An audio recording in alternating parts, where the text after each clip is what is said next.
45% ఉన్నటువంటి బీసీలం మరి ఏనాడైనా ముఖ్యమంత్రులం అయ్యామా?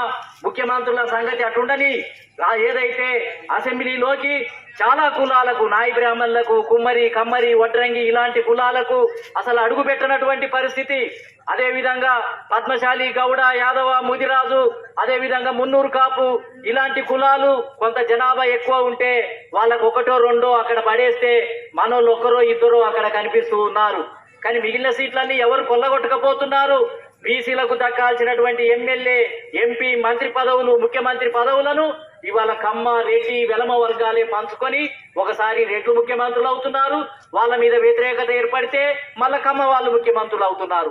మళ్ళా కమ్మ వాళ్ళ మీద వ్యతిరేకత ఏర్పడితే ఆ పార్టీ ఓడిపోతే మళ్ళీ వెలమలు ముఖ్యమంత్రులు అవుతున్నారు. వెలమలు ఈ రాష్ట్రంలో 1% కంటే కూడా తక్కువ, 0.5% కూడా లేరు. ఒక్క ఊర్లో 2 కుటుంబాలు కూడా ఉండవు. కానీ వాళ్ళు ముఖ్యమంత్రులు అవుతుంటే